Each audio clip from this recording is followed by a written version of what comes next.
എന്നെ പ്രത്യക്ഷീകരണത്തിന് സാക്ഷിയാക്കി മാറ്റിയതിന് എൻ്റെ മാതാവിനും ഈശോയ്ക്കും ഒരുപാട് നന്ദി. എൻ്റെ പേര് ഗ്ലിറ്റ്സി മേരി. ഞാൻ Ernakulam Palarivattom Saint John the Baptist Church ഇടവകാംഗമാണ്.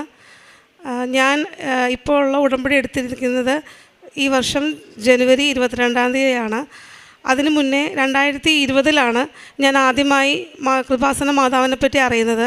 എൻ്റെ ജീവിതത്തിൽ ഒരു പ്രതിസന്ധി ഉണ്ടായപ്പോൾ എനിക്ക് പ്രാർത്ഥനാ റിക്വസ്റ്റ് വേണമായിരുന്നു. അപ്പോൾ എനിക്ക് പരിചയമുള്ളൊരു ചേച്ചി ഞാൻ സംസാരിച്ചപ്പോൾ ചേച്ചി കാനഡയിലാണ്. ചേച്ചി IELTS എക്സാം എഴുതാൻ വേണ്ടിയും മറ്റു കാര്യങ്ങൾക്ക് വേണ്ടിയും മാതാവിനോട് കൂടെ ഉടമ്പടിയിൽ ഇരുന്നുകൊണ്ടാണ് ചെയ്തത്. അപ്പോൾ ഞാൻ പറഞ്ഞു എനിക്ക് ഉടമ്പടി എടുക്കണം. ചേച്ചി പറഞ്ഞു അങ്ങനെ പെട്ടെന്ന് പോയി എടുക്കാൻ പറ്റില്ല, നീ ഇപ്പോൾ പ്രാർത്ഥിക്ക്, ഞാൻ ഒരു പ്രയർ ഗ്രൂപ്പിലിടാം, നീ പ്രാർത്ഥിക്ക്, എന്നിട്ട് നീ ഒരുങ്ങി വേണം എടുക്കാൻ. അങ്ങനെ 2020 എനിക്ക് ആ പ്രതിസന്ധി പെട്ടെന്ന് കടന്നുപോയി. അപ്പോൾ എനിക്ക് നല്ല വിശ്വാസമായി, കൃപാസന മാതാവ് ഇവിടെ എന്തോ അത്ഭുതമുണ്ട്, നമ്മൾ ആ ഒരു ഉടമ്പടി എന്നുള്ളത് എന്തോ ഒരു സത്യമായ ഒരു ചിട്ടയായ ജീവിതമാണ്, അത് ചെയ്യണം. അങ്ങനെ 2020 പെട്ടെന്ന് കൊറോണ വരുന്നു. ഞാൻ 2021 ആയപ്പോൾ ഞാൻ രണ്ടാമത്തെ കുട്ടീനെ ക്യാരി ചെയ്യുന്നു. അപ്പോൾ ആ സമയത്തൊക്കെ ഞാൻ മാതാവിൽ വിശ്വസിക്കുന്നുണ്ട്, മാതാവിനോട് പ്രാർത്ഥിക്കാറുണ്ട്. ഞാൻ കല്യാണത്തിനൊക്കെ മുന്നേ 10 വർഷത്തിൻ്റെ അടുത്ത് വേദോപദേശമൊക്കെ പഠിപ്പിച്ച ഒരു ടീച്ചറാണ്. അപ്പോൾ എനിക്ക് വിശ്വാസമാണ്, ദൈവത്തിന് അറിയാം, പാപങ്ങൾ ചെയ്താൽ ദൈവത്തിന് അകലിൽ എല്ലാം അറിയാം. അപ്പം ഞാൻ പക്ഷേ IT-യിലാണ് ഞാൻ വർക്ക് ചെയ്യുന്നത്, കാക്കനാട് ഇൻഫോ പാർക്കിൽ വർക്ക് ചെയ്യുന്നു. അപ്പോൾ എനിക്ക് രാത്രി ജോലിയും കഴിഞ്ഞ് വരുമ്പോൾ പ്രയർ എല്ലാം മടിയാണ്, പെട്ടെന്ന് കിടന്നുറങ്ങണം, രാവിലെ നേരത്തെ എഴുന്നേൽക്കണം. അപ്പോൾ പ്രാർത്ഥനാ ജീവിതം കുറച്ച് ഡൗണായി ഇരിക്കുന്ന സമയമാണ്. അപ്പോഴാണ് കൊറോണ കൂടി വന്നത്. അപ്പോൾ പള്ളിയിൽ പോക്കില്ല, ഓൺലൈൻ നമ്മൾ കുർബാനകളും ഉഴപ്പി, അങ്ങനെ എല്ലാം ഉഴപ്പിലുള്ള സമയത്താണ് രണ്ടാമത്തെ കുട്ടി ക്യാരി ആവുന്നു. അപ്പോൾ ആ സമയത്ത് ഞാൻ IT-യിലാണ് വർക്ക് ചെയ്യണമെങ്കിലും എനിക്ക് IT ജോബിനോട് വലിയ താല്പര്യമില്ല. ഇപ്പോൾ 17 വർഷമായി വർക്ക് ചെയ്യുന്നു, എന്നാലും എനിക്ക് അന്ന് ഒട്ടും താല്പര്യമില്ല. അപ്പോൾ ഞാൻ മാതാവിനോട് പറഞ്ഞു എനിക്ക് ചേഞ്ച് ചെയ്യണം, ഇനി സമയമില്ല, വയസ്സായി കഴിഞ്ഞാൽ വേറെ ടെസ്റ്റൊന്നും എഴുതാൻ പറ്റില്ല. അപ്പോൾ ഞാൻ മാതാവിനോട് ഈ കുട്ടീനെ ക്യാരി ചെയ്യാൻ സമയത്ത് തന്നെ പ്രാർത്ഥിച്ചു. അപ്പോൾ ഞാൻ ഒരു ഹൈക്കോർട്ട് അസിസ്റ്റൻ്റ് എക്സാം വന്നു. അപ്പോൾ ഞാൻ പറഞ്ഞു ഞാൻ ഈ എക്സാം മാത്രം പഠിച്ചെഴുതും, എനിക്ക് 6 മാസം മെറ്റേണിറ്റി ലീവും ഉണ്ട്.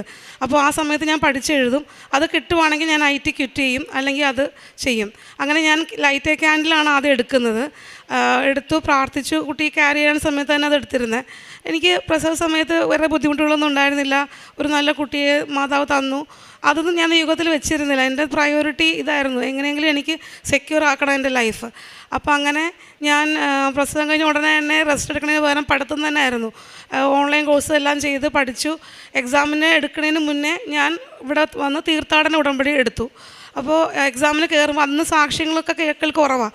അപ്പോൾ 2022 അപ്പോൾ ഞാൻ എക്സാമിന് കയറുന്നതിന് മുന്നേ എനിക്കറിയില്ല കൃപാസന നമ്മുടെ ലോക്കറ്റ് അകത്ത് കുത്തിവെക്കണ കാര്യമൊന്നും എനിക്കത്ര അറിവില്ലായിരുന്നു. ഞാൻ ആകെ എനിക്ക് അകത്തോട്ട് കൊണ്ടുപോകാൻ പറ്റുന്ന ആകെ മെഴുക്, നമ്മൾ പ്രാർത്ഥിക്കുന്ന മെഴുക് തിരി എൻ്റെ കയ്യിലുണ്ട്. ആ മെഴുക് ഞാൻ പേനയിൽ ഒട്ടിച്ച് വെച്ചിട്ടാണ് എക്സാമിന് കയറിയത്. എന്നിട്ട് ഞാൻ പറഞ്ഞു ഈ എക്സാം ഞാൻ മര്യാദയ്ക്ക് എഴുതും, ഇതിൻ്റെ റിസൾട്ട് എന്താണോ അതാണ് എൻ്റെ ഡിസിഷൻ, മാതാവിൻ്റെ ഡിസിഷൻ, അത് ഞാൻ ചെയ്യും. അങ്ങനെ എക്സാം ഫസ്റ്റത്തെ ഓപ്ഷൻ മര്യാദയ്ക്ക് എല്ലാം എഴുതാൻ പറ്റി, ഒബ്ജക്റ്റീവ് ടൈപ്പാണ്. അടുത്തത് വന്നത് ഡിസ്ക്രിപ്റ്റീവ് മാധ്യമ വിചാരണനെ പറ്റിയാണ്. അത് നന്നായിട്ട് എനിക്ക് അറിയാം, ഞാൻ നന്നായിട്ട് എഴുതി തുടങ്ങി കഴിഞ്ഞപ്പോൾ തൊട്ട് ഈ മെഴുക് വന്ന പോലെ എൻ്റെ കണ്ണടയാൻ തുടങ്ങി, എനിക്ക് കണ്ണിൽ ഇരുട്ട് കയറാൻ തുടങ്ങി, എനിക്ക് എഴുതാൻ പറ്റുന്നില്ല. എന്നാലും ഞാൻ എന്തൊക്കെയോ എഴുതി കൂട്ടി, ഇടയ്ക്ക് കണ്ണ് തിരുമ്മിക്കഴിഞ്ഞ് ഞാൻ നോക്കുമ്പോൾ ലൈൻസ് എല്ലാം ക്രോസ് ചെയ്ത് ഞാൻ എഴുതിയേക്കുന്നത്. അപ്പോൾ എനിക്ക് ഉറപ്പിച്ചു ഇത് കിട്ടില്ല, അങ്ങനെ എഴുതി ഒരിക്കലും അവർ ആൻസർ പേപ്പർ മാർക്ക് ചെയ്യില്ല, നോക്കില്ല. ഞാൻ റിസൾട്ട് പോലും നോക്കിയില്ല. എനിക്ക് മനസ്സിലായി എൻ്റെ മാതാവിൻ്റെയും ഈശോയുടെയും ഡിസിഷൻ ഞാൻ IT തന്നെ തുടരുക. ഞാൻ ഓൾറെഡി 10 വർഷത്തിൽ കൂടുതൽ വർക്ക് ചെയ്ത് കഴിഞ്ഞിട്ടുണ്ടായി. അപ്പോൾ പിന്നെ എന്തിനാണ് മാറണേന്നുള്ള ചിന്തയിലായിരുന്നു. പക്ഷേ അന്ന് വരെ എനിക്ക് എന്തെങ്കിലും പ്രതിസന്ധി ഉണ്ടാകുമ്പോൾ ഞാൻ IT ക്വിറ്റ് ചെയ്യണം, ജോലി വേണ്ട, അമ്മേനോടും ഹസ്ബൻഡിനോടും എല്ലാവരും എനിക്ക് വേണ്ട മതി എന്ന് പറഞ്ഞാൽ ഞാൻ അന്ന് തൊട്ട് ഇന്ന് വരെ ഞാൻ IT ക്വിറ്റ് ചെയ്യണമെന്ന് ചിന്ത എനിക്ക് വന്നിട്ടില്ല. പക്ഷേ ബുദ്ധിമുട്ടുകളുണ്ട്, ഒത്തിരി ബുദ്ധിമുട്ടുകളുണ്ട്, ടെൻഷനുണ്ട്, എല്ലാം ഉണ്ട്, വന്നിട്ടില്ല. അങ്ങനെ 22 ഞാൻ ഉടമ്പടി എടുക്കുന്നു. ആദ്യത്തെ 90 ദിവസം നല്ല അടിപൊളിയായിട്ട് ഉടമ്പടി ചെയ്തു, എല്ലാ കാരുണ്യ പ്രവൃത്തികളെല്ലാം ചെയ്തു, എല്ലാം പോകുന്നു. പിന്നെ പതിയെ ഉഴപ്പാൻ തുടങ്ങി. ഞാൻ പുതുക്കണ സമയമെല്ലാം ഗ്യാപ്പിട്ട് പുതുക്കി 2024 വരെ ഒരു 4 പ്രാവശ്യം പുതുക്കിയെങ്കിലും നല്ല ഗ്യാപ്പ് ഉണ്ടായിരുന്നു. പക്ഷേ ആ സമയത്തൊക്കെ ഞാൻ ധ്യാനങ്ങൾ എല്ലാ ദിവസവും എല്ലാ ചൊവ്വാഴ്ച ധ്യാനങ്ങൾ കേൾക്കും, ഇത് നമ്മുടെ ഡെയിലി ബ്രെഡ് ചെല്ലും, അതെല്ലാം ഉണ്ട്. പക്ഷേ പേപ്പർ കൊടുക്കലോ ഇവിടെ വന്ന് പുതുക്കലോ ഒന്നും ഇല്ലായിരുന്നു. പക്ഷേ എന്നാൽ പോലും മാതാവ് എൻ്റെ കൂടെ ഉണ്ടായിരുന്നു. പക്ഷേ പല പല ബുദ്ധിമുട്ടുകൾ തന്ന് എന്നെ ഓർപ്പിക്കും, നീ ചെയ്യണം. കുറേ കാര്യങ്ങൾ എനിക്ക് ചെയ്തു തന്നിട്ടുണ്ട്. എൻ്റെ അപ്പച്ചനൊരു സ്ട്രോക്ക് വന്നപ്പോഴത്തേക്കും അത് ഞങ്ങൾ അറിയിച്ചു തന്നു. ഹസ്ബൻഡിനൊരു വയ്യായ്ക, ബ്ലഡ് ക്ലോട്ട് ആവണം വന്നപ്പോൾ അതിൻ്റെ ഹൈ ലെവലിലോട്ട് പോകാതെ നമ്മൾ അറിയിച്ചു തന്നു. അപ്പോൾ അവിടെയൊക്കെ മാതാവ് ഇടപെട്ടെങ്കിലും എനിക്കത് സാക്ഷ്യമായിട്ട് പറയാത്തത് അവരിവിടെ ഇല്ലാത്തതുകൊണ്ടാണ്. അപ്പോൾ അങ്ങനെ എനിക്ക് മനസ്സിലായി മാതാവ് എൻ്റെ കൂടെയുണ്ട്. അപ്പോൾ എനിക്ക് ഒരു പ്രതിസന്ധി ഘട്ടത്തിൽ ഞാൻ എക്സ്ട്രീം വരെ പോകാറില്ല. അപ്പോഴത്തേക്കും മാതാവ് ഓരോ പടയാളികൾ എൻ്റെ മുന്നിലേക്ക് അയക്കും. അപ്പോൾ അങ്ങനെ ഇരിക്കെ എൻ്റെ അനിയനും നാത്തൂനും, അനിയൻ്റെ വൈഫും അനിയത്തിയെന്ന് ഞാൻ പറയുള്ളൂ, അവർ രണ്ടുപേരും കാനഡയിലാണ്. അവർ ഉടമ്പടിയാണ് ഇവിടെ ഓൺലൈൻ എടുത്തിരുന്നു. പിന്നെ അച്ഛനോട് ധ്യാനത്തിന് വന്നപ്പോൾ അവിടെ വെച്ചും ഉടമ്പടി എടുത്ത് ഇവിടെ വന്ന് പുതുക്കുകയും ചെയ്തിട്ട് പോയതാണ്. അപ്പോൾ എന്തെങ്കിലും ബുദ്ധിമുട്ടുണ്ടാകുമ്പോൾ അവരാണ് എൻ്റെ ഫസ്റ്റ് ഓപ്ഷൻ. അവർ സംസാരിക്കും, അവർ മാതാവിൻ്റെ കാര്യങ്ങൾ കുറേ പറഞ്ഞു തരും, വചനങ്ങൾ അയച്ചു തരും. അങ്ങനെ ഞാൻ ആ ഉടമ്പടി തന്നെ പോയിക്കൊണ്ടിരിക്കുകയാണ്. ഉടമ്പടിയിൽ അല്ലെങ്കിലും ഉടമ്പടി പ്രാർത്ഥനയിലും എല്ലാം പോയിക്കൊണ്ടിരിക്കുകയാണ്. അങ്ങനെ എനിക്ക് മെയ്യിൽ വന്ന സമയത്ത് എനിക്ക് എൻ്റെ ജോബിൻ്റെ കാര്യത്തിൽ ഒരു പ്രശ്നം വന്നു. പ്രൊജക്റ്റ് തീർന്നു. IT-യിൽ ഞങ്ങൾ സർവീസ് ബേസ്ഡ് കമ്പനിയാണ്. ഒരു പ്രൊജക്റ്റ് കഴിഞ്ഞാൽ അടുത്ത പ്രൊജക്റ്റിലേക്ക് പുതിയ കമ്പനി കയറുന്ന പോലെ ഇൻ്റർവ്യൂ അറ്റൻഡ് ചെയ്യണം. അപ്പോൾ ഇൻ്റർവ്യൂ അറ്റൻഡ് ചെയ്യാൻ വേണ്ടിയിട്ട് ഞാൻ വെയിറ്റ് ചെയ്യുക. 35 ദിവസത്തിനുള്ളിൽ അടുത്ത പ്രൊജക്റ്റ് ആയില്ലെങ്കിൽ ഇത്ര എക്സ്പീരിയൻസ് ഉള്ളതുകൊണ്ട് അവർ പറഞ്ഞു വിടും. കാരണം അങ്ങനെയാണ് IT കമ്പനിയിൽ ലേ ഓഫ്സ്. നമുക്ക് പ്രൊജക്റ്റ് കിട്ടണം. അപ്പം ഞാൻ ആ പ്രൊജക്റ്റ് ആയി എന്ന് പറഞ്ഞാണ് പഴയതിൽ റിലീസായത്. പക്ഷേ എനിക്ക് പ്രൊജക്റ്റ് വന്നില്ല. അങ്ങനെ വെയിറ്റ് ചെയ്ത് വന്നില്ല. അപ്പം എനിക്ക് മനസ്സിലായി എന്തോ തടസ്സം. അപ്പോൾ നോക്കുമ്പോൾ ജനുവരിയിൽ ഉടമ്പടി ഞാൻ പുതുക്കിയിട്ടില്ല. കുറച്ച് അസ്വസ്ഥതകൾ ഉണ്ടായതുകൊണ്ട് എനിക്ക് ട്രാവൽ ചെയ്യാൻ പറ്റിയില്ല. ഞാൻ അങ്ങനെ ജൂൺ 20 വെളുപ്പിന് 3:30 അവിടെ നിന്ന് എറണാകുളത്ത് നിന്ന് വന്നു. ഇവിടെ വന്ന് ടോക്കൺ എടുത്തു. ഞാൻ ഉടമ്പടി പുതുക്കി. അവിടെ ചെന്ന് കഴിഞ്ഞപ്പോൾ എനിക്ക് ഇൻ്റർവ്യൂസ് വരാൻ തുടങ്ങി. അങ്ങനെ 14ഓളം ഇൻ്റർവ്യൂ ഞാൻ അറ്റൻഡ് ചെയ്തു. പക്ഷേ ഫസ്റ്റ് റൗണ്ട് കയറും, അടുത്ത റൗണ്ടിൽ വെയിറ്റ് ചെയ്യാൻ പറഞ്ഞിട്ട് അവർ പിന്നെ വിളിക്കില്ല. അപ്പോൾ ഡേറ്റ് കഴിഞ്ഞ് പോകുന്നു. അങ്ങനെ അപ്പം എനിക്ക് രണ്ടാമതും ഒരു പ്രൊജക്റ്റിലേക്ക് അലോക്കേറ്റ് ആവുന്നു. 2 ആഴ്ച വെയിറ്റ് ചെയ്തു, അവർ വിളിക്കുന്നില്ല. അപ്പോൾ ഞാനൊരു വെള്ളിയാഴ്ച ഞാൻ വിചാരിച്ചു ഇങ്ങനെ ശരിയാവില്ല, ഞാൻ ഡേറ്റ് ഇടാം. എനിക്ക് ഡേറ്റ് കിട്ടുന്നില്ല. എല്ലാവരും അത്ഭുതങ്ങൾ പറയണ പോലെ എനിക്ക് ഡേറ്റ് ഒന്നും മനസ്സിൽ വരുന്നില്ല. അപ്പോൾ ഞാൻ മാതാവിൻ്റെ ഡേറ്റ് തന്നെ എടുത്തു. 7 എന്നുള്ള ദിവസം. അപ്പോൾ അത് മാസം ജൂൺ സേഫ് സോണാണ്, ജൂലൈ 7 അപ്പോൾ ജൂലൈ മാസം എപ്പോഴെങ്കിലും കിട്ടിയാൽ മതി. അപ്പോൾ അതൊരു ഇതിൽ ഞാൻ പറഞ്ഞതാണ്. അങ്ങനെ എടുത്ത് ഞാനിവിടെ തിങ്കളാഴ്ച 13 ജൂലൈ 13 ഓഫീസിൽ വന്ന് ആദ്യം കാണുന്ന മെയിലെന്ന് പറഞ്ഞാൽ 7 ദിവസം കൂടെ ഉള്ളൂ ബെഞ്ച് എന്നാ പറയണേ. പ്രൊജക്റ്റില്ലാണ്ടിരിക്കുന്നതിനെ ബെഞ്ചിൽ 7 ദിവസം കൂടെ ഉള്ളൂ. പ്രൊജക്റ്റ് ആയില്ലെങ്കിൽ 7ാമത്തെ ദിവസം തൊട്ട് HR അടുത്ത ടെർമിനേഷൻ പ്രോസസ്സിൻ്റെ എന്തെങ്കിലുമൊക്കെ സ്റ്റാർട്ട് ചെയ്യുമെന്ന് പറഞ്ഞു. എന്നെ HR വിളിപ്പിച്ചു. 5 മാസത്തെ സാലറി തരാം, ഇന്ന് റിസൈൻ ചെയ്യുവാണെങ്കിൽ 5 മാസത്തെ സാലറി തരാമെന്ന് പറഞ്ഞു. എനിക്കത് ഓപ്ഷനല്ല, കാരണം ഇത് കഴിഞ്ഞാൽ എനിക്ക് കിട്ടില്ല, ഉറപ്പാണ്. ഇത്ര എക്സ്പീരിയൻസ് ഉള്ളവർ പെട്ടെന്ന് പുറത്തോട്ട് ഇറങ്ങിക്കഴിഞ്ഞാൽ IT-യിൽ കിട്ടാൻ നല്ല പാടാണ്. ഇപ്പോൾ AI വന്നതോടുകൂടി. പക്ഷേ AI-യുടെ മുകളിലുള്ള ഒരാളുണ്ടെന്നുള്ളത് എനിക്കല്ലേ അറിയുള്ളൂ. അപ്പോൾ എനിക്ക് ഉറപ്പാണ് എൻ്റെ കൂടെ ദൈവം ഉണ്ടാവും എന്നുള്ളത്. അപ്പം അന്ന് ഞാൻ തീരുമാനിച്ചു, ഞാൻ ഇവിടെ അച്ഛനെ കാണാൻ വരാം, എന്തെങ്കിലും വരാം. അപ്പോൾ ഞാൻ തിങ്കളാഴ്ച ഞങ്ങളുടെ അവിടെയുള്ളൊരു നിത്യാരാധന കേന്ദ്രത്തിൽ കയറി പ്രാർത്ഥിച്ചപ്പോൾ എനിക്ക് കിട്ടിയ വചനം എന്ന് പറഞ്ഞാൽ വിലാപങ്ങളിലാണ്. നമ്മുടെ സ്വപ്നങ്ങളുടെ മേലെ മതിൽ കെട്ടുന്നൊരു ദൈവത്തെ പറ്റി കണ്ടു. അപ്പോൾ എനിക്ക് പേടിയായി, വീണ്ടും തടസ്സങ്ങളാണല്ലോ ഈശോയെ. ഞാൻ വായിച്ചു, കണ്ടിന്യൂ ചെയ്ത് വായിച്ചപ്പോൾ വിലാപങ്ങൾ 3-ാം അധ്യായം 26-ാം വാക്യത്തിൽ പറയുന്നത് കർത്താവിൻ്റെ രക്ഷ കിട്ടുന്നതാണ് അതിൻ്റെ ഉത്തമം എന്നുള്ളത്. അപ്പോൾ എനിക്ക് ഉറപ്പായി കിട്ടും. കുറച്ചും കൂടി വെയിറ്റ് ചെയ്യാം, 7 ദിവസം ഉണ്ടല്ലോ, കുറച്ചും കൂടി വെയിറ്റ് ചെയ്യാം. അപ്പോൾ ഞാൻ അവരെ വിളിച്ച് പറഞ്ഞു, ഞാൻ അക്സെപ്റ്റ് ചെയ്യുന്നില്ല, ആ ഓഫർ ഞാൻ റിജക്റ്റ് ചെയ്യുകയാണ്, ഞാൻ റിസൈൻ ചെയ്യുന്നില്ല, 7 ദിവസം കൂടി ഉണ്ടല്ലോ, ഞാൻ ട്രൈ ചെയ്യാം. അങ്ങനെ ട്രൈ ചെയ്ത് 3 ആഴ്ച മുന്നേ അറ്റൻഡ് ചെയ്ത ഒരു ഇൻ്റർവ്യൂവിൻ്റെ അവരെ വിളിച്ചിട്ട് പറഞ്ഞു വെള്ളിയാഴ്ച ക്ലയൻറ്റ് റൗണ്ട് നടക്കുകയാണെന്ന് പറഞ്ഞു. അങ്ങനെ വെള്ളിയാഴ്ച രാത്രി 9 മണിക്കാണ്. അപ്പോൾ ഞാൻ ഓഫീസിൽ തന്നെ ഇരുന്നു. ഓഫീസിലൊരു കുഞ്ഞു മുറിയിലാണ് എനിക്ക് കിട്ടിയത്. പ്രൊജക്റ്റ് ഇല്ലാത്തവർ നമുക്കങ്ങനെ മുറി ഉണ്ടാവില്ല. അപ്പോൾ ഒരു ഫോൺ ബൂത്തുള്ള ഒരു കുഞ്ഞു മുറിയിലാണ് രാത്രി ഇരിക്കുന്നത്. ആ ഫ്ലോറിൽ ആരും ഇല്ല ആ സമയത്ത്. അപ്പോൾ എനിക്ക് പേടിയാണ് അങ്ങനെയൊക്കെ ഇരിക്കുക. പക്ഷേ ആ സമയത്ത് പുറത്ത് ആരൊക്കെ നടക്കുന്നുണ്ട്, സെക്യൂരിറ്റി ചേച്ചിമാരാണ്. അപ്പം എനിക്ക് അവരുടെ ഇടയ്ക്ക് ഇങ്ങനെ നോക്കിയിട്ട് ചിരിച്ചിട്ട് പോകും. അപ്പോൾ എനിക്കൊരു അവർ കൂടെ ഉണ്ടല്ലോ, ചേച്ചിമാരുണ്ടല്ലോ അവിടെ. സാധാരണ ആ സമയത്തൊക്കെ ആണുങ്ങളാണ് സെക്യൂരിറ്റി നിൽക്കാറുള്ളത്. അന്ന് അവിടെ മൊത്തം ചേച്ചിമാരായിരുന്നു. അപ്പോൾ എനിക്ക് നല്ല ധൈര്യമായി. ഇൻ്റർവ്യൂ നല്ല പാടായിരുന്നു. 1 മണിക്കൂർ 40 മിനിറ്റോളം ഉണ്ട്. 10:40 ഞാൻ അവിടെ നിന്ന് ഇറങ്ങുന്നത്. അപ്പോൾ പക്ഷേ ഇൻ്റർവ്യൂവിൽ അവർ ചോദിക്കുന്നതെല്ലാം ഞാൻ പറയുന്നതിനെല്ലാം കോൺട്രഡിക്ഷൻ അവർ പറയുന്നത്. കറക്റ്റാണെങ്കിൽ പോലും അവർ സ്ട്രെസ് ഇൻ്റർവ്യൂ തരാൻ വേണ്ടിയിട്ട് അങ്ങനെയല്ലല്ലോ ഇങ്ങനെയാണല്ലോ. പക്ഷേ ഞാൻ തർക്കിക്കുക, അല്ല ഇതിങ്ങനെയാണ്, എനിക്കറിയാവുന്നത് ഇങ്ങനെയാണ്, ബാക്കിയുള്ളത് എനിക്കറിയില്ല. അപ്പം വളരെ മാന്യമായിട്ട് തന്നെ എനിക്ക് റിപ്ലൈ ചെയ്യാനും പറ്റി. അങ്ങനെ എല്ലാം കഴിഞ്ഞ് ഞാൻ ഇറങ്ങിക്കഴിയുമ്പോൾ ഞാൻ കാണുമ്പോൾ ഈ ചേച്ചിമാരൊക്കെ എൻ്റെ അടുത്തോട്ട് വരുന്നത്, എന്ത് പറ്റി, ടെൻഷനാണല്ലോ. അപ്പോൾ ഞാൻ നോക്കുമ്പോൾ അത്ര നാൾ ഞാൻ ശ്രദ്ധിച്ചിട്ടില്ല, അവരുടെ എല്ലാം ഈ യൂണിഫോം കളറ് നമ്മുടെ ഈ മാതാവിൻ്റെ ഇതേ കളറ് തന്നെ. അപ്പോൾ എനിക്ക് ഉറപ്പാണ് മാതാവ് അയച്ച പടയാളികളാണ്, രാത്രിയിൽ എന്നെ സംരക്ഷിക്കാൻ വേണ്ടി മാതാവ് അയച്ച പടയാളികളാണ് അവരെന്ന് എനിക്ക് പൂർണ്ണ ബോധ്യമുണ്ടായി. അപ്പോൾ വെള്ളിയാഴ്ച രാത്രി 10:45 ഞാൻ അവിടെ നിന്ന് ഇറങ്ങുന്നത്. ഞാൻ ഓൾറെഡി ശനിയാഴ്ച അച്ഛനെ കാണാൻ വരാൻ ടിക്കറ്റ് ബുക്ക് ചെയ്തിട്ടുണ്ടായിരുന്നു ബസ്സിന്. വെളുപ്പിന് 3:30 അവിടെ നിന്ന് പോരാൻ, എറണാകുളത്ത് നിന്ന് വരാൻ. അപ്പോൾ ഞാൻ പറഞ്ഞു ഒന്നെങ്കിൽ നാളെ ഞാൻ സാക്ഷ്യം പറയും, അല്ലെങ്കിൽ ഞാൻ അച്ഛനെ കാണും. അങ്ങനെ വിചാരിച്ച് എനിക്ക് റിസൾട്ട് അറിഞ്ഞില്ല, അന്ന് റിസൾട്ട് അറിഞ്ഞില്ല. ഞാൻ ശനിയാഴ്ച വെളുപ്പിന് മോനായിട്ട് ഉറങ്ങിയിട്ടില്ല അന്ന് ചെന്നിട്ട് മോനായിട്ട് 3:30 ഇങ്ങോട്ട് പോന്നു. ഇവിടെ വന്ന് അച്ഛനെ കാണാൻ നിൽക്കുമ്പോൾ അടുത്ത പ്രതിസന്ധി എനിക്ക് പേടിയാണ്. ആൾക്കാരുടെ മുമ്പിൽ വെച്ച് അച്ഛൻ വഴക്ക് പറയുമോ, കാരണം എൻ്റെ പാപങ്ങൾ എൻ്റെ അയോഗ്യതയാണ്. എനിക്ക് ഭയങ്കര പേടിയായി. ദൈവമേ അങ്ങനെ പറഞ്ഞാൽ ഞാൻ അവിടെ തലയിറങ്ങി വീഴും, എന്നെ വീഴ്ത്താതെ പിടിച്ച് നിർത്തണേ. അച്ഛനൊക്കെ ഇങ്ങനെ പറഞ്ഞ കേട്ടിട്ടുണ്ടല്ലോ, എൻ്റെ മുമ്പിൽ കള്ളത്തരം കൊണ്ടുവന്നാൽ ഞാൻ പിടിച്ച് കുടയും എന്നുള്ളത്. അപ്പോൾ എനിക്ക് പേടിയായി. അച്ഛൻ പണ്ട് പറയാറുള്ള പോലെ കുറേ കണ്ടാമൃഗങ്ങൾ ഉടമ്പടി എടുക്കുമെന്ന് പറഞ്ഞില്ല, അതിൽപ്പെട്ട ഒരാളായിരുന്നു പണ്ട് ഞാൻ. അപ്പോൾ അതൊക്കെ അച്ഛൻ പറയുമോ, പണ്ടത്തെ കാര്യമൊക്കെ പറയുമോ? അപ്പോൾ ആ വരുന്നതിന് മുമ്പ് ഞാൻ പറഞ്ഞ എൻ്റെ ആദ്യത്തെ പടയാളികൾ എൻ്റെ അനിയനും എൻ്റെ അനിയത്തിയും.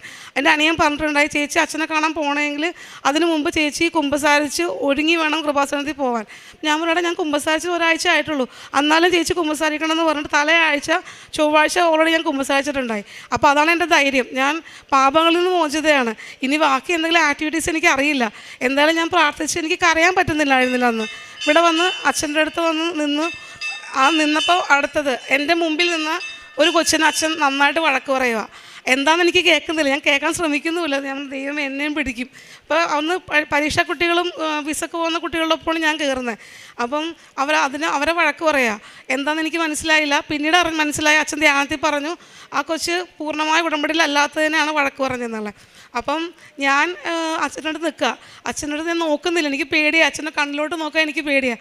അച്ഛൻ എന്തെങ്കിലും എന്നെ പറയും, എനിക്ക് ഒന്നാമത് ടെൻഷനാണ്. അപ്പോൾ പക്ഷേ അച്ഛൻ എൻ്റെ അടുത്ത് വന്നിട്ട് എന്നെ വേഗം തോളത്ത് ആദ്യം തട്ടി, 2 തട്ട് തോളത്ത് തട്ടി, പിന്നെ കവിളത്ത് ഇങ്ങനെ പിടിച്ച്, ഇങ്ങനെ പിച്ചല്ല ഇങ്ങനെ പിടിക്കുകയും ചെയ്തത്. എനിക്ക് പെട്ടെന്ന് തണുത്ത വെള്ളം എൻ്റെ മേത്താരം ഒഴിക്കണ പോലെ തോന്നി. എനിക്ക് ഭയങ്കര ഇഷ്ടം. നമ്മൾ പിള്ളേരെ കൊഞ്ചിക്കുന്നതാണല്ലോ അങ്ങനെ പിടിക്കുന്നത്. അപ്പം നമ്മൾ അത്രയും ടെൻഷൻ ഇരിക്കുമ്പോൾ ഒരാൾ വന്ന് സാരമില്ല പോട്ടെ എല്ലാം ശരിയാവും. അത് കഴിഞ്ഞിട്ട് അച്ഛൻ ചോദിക്കണേ എന്താ കാര്യമെന്ന്. പക്ഷെ അതിന് മുന്നേ അച്ഛൻ അത് അച്ഛൻ പറഞ്ഞത് പോലും എനിക്കറിയില്ല. പക്ഷെ എനിക്ക് പറഞ്ഞതായിട്ടാണ് എനിക്ക് ഫീൽ ചെയ്തത് എല്ലാം ശരിയാവും. അച്ഛൻ പ്രാർത്ഥിച്ച് എല്ലാം ശരിയാകും പോട്ടെ നമ്മൾ തോളത്ത് തട്ടി. ഞാൻ ഇവിടുന്ന് വളരെ സന്തോഷിച്ച് പോയി. എനിക്ക് ഉറപ്പായിരുന്നു കിട്ടുമെന്നുള്ള. എനിക്ക് പിറ്റേ ദിവസം ഞാൻ ശനിയാഴ്ച കഴിഞ്ഞ് ഞാൻ ടെൻഷൻ അടിച്ചിട്ടേ ഇല്ല. തിങ്കളാഴ്ച രാവിലെ ഞാൻ ഓഫീസിൽ ചെല്ലുമ്പോൾ വെർബലായിട്ട് എനിക്ക് കൺഫർമേഷൻ കിട്ടി, ക്ലയൻറ്റ് ഇൻ്റർവ്യൂ പാസ്സാണ്. അത് വളരെ കാരണം അത്രയും സ്ട്രെസ് ഇൻ്റർവ്യൂ ആയിരുന്നു. ഞാൻ ഒരിക്കലും വിചാരിച്ചില്ല അത് പാസ്സാവും എന്നുള്ളത്. പക്ഷേ അപ്പം അന്ന് ഡേറ്റ് 20 അപ്പം അത് എനിക്ക് 7ാമത്തെ ദിവസം റിസൈൻ ചെയ്യണമെന്ന് പറഞ്ഞ ഫൈനൽ ഡേറ്റാണ്. അന്നാണ് എനിക്ക് കൺഫർമേഷൻ കിട്ടിയേക്കണേ. ഞാൻ HR മെയിലായി ഫോർവേഡ് ചെയ്തു. എനിക്ക് പ്രൊജക്റ്റായി, അലോക്കേഷൻ ഡേറ്റ് വന്നിട്ടില്ല. അപ്പം അങ്ങനെ എനിക്ക് അലോക്കേഷൻ ഡേറ്റ് ഇന്നലെയാണ് വന്നത്, 27-ാം തീയതിയാണ്. എൻ്റെ ഇൻ്റർവ്യൂ നടന്നത് 7 ഇതിനെല്ലാം ഒരു 7 ഉണ്ട്. ഞാൻ അങ്ങോട്ട് ചോദിച്ച് വാങ്ങിച്ചൊരു ഡേറ്റ് നമ്പറാണ് 7.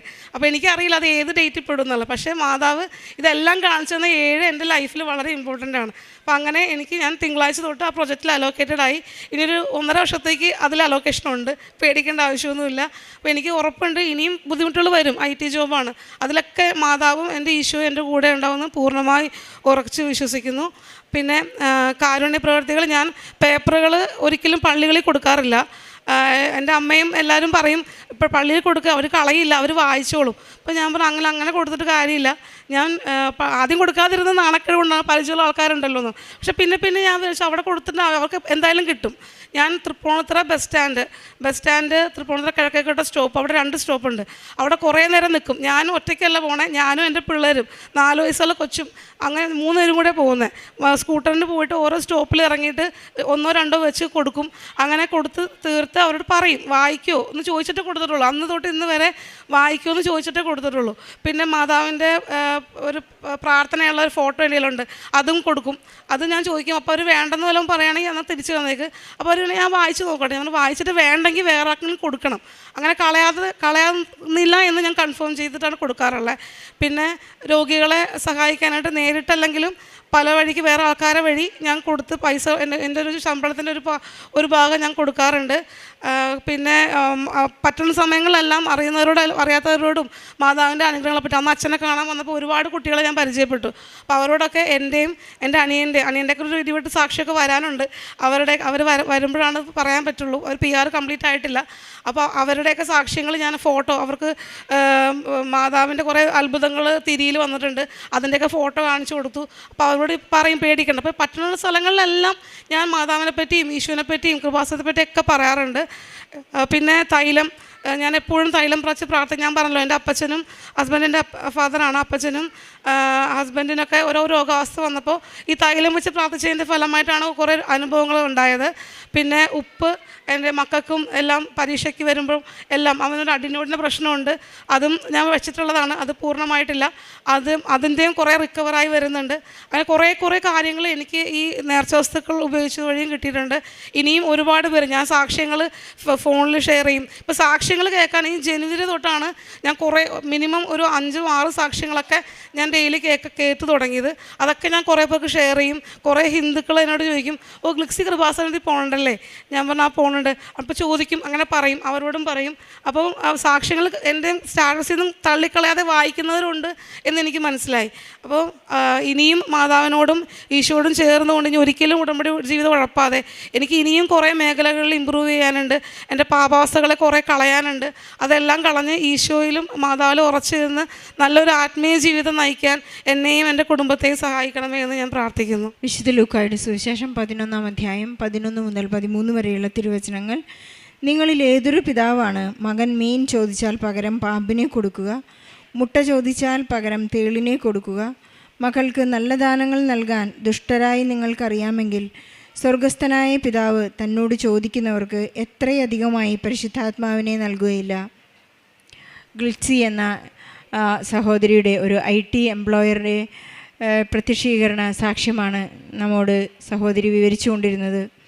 തികച്ചും not by merit but by grace എന്ന ഉടമ്പടി അടിസ്ഥാനത്തിൽ, ഉടമ്പടി കണ്ടൻറ്റിൽ ഈ മകൾക്ക് 7 എന്ന പരിശുദ്ധ അമ്മയുടെ ആ നമ്പറിൻ്റെ അടയാളങ്ങളോടുകൂടിയുള്ള അക്കത്തിൽ ലഭിച്ച വലിയൊരു സാക്ഷ്യമാണിത്.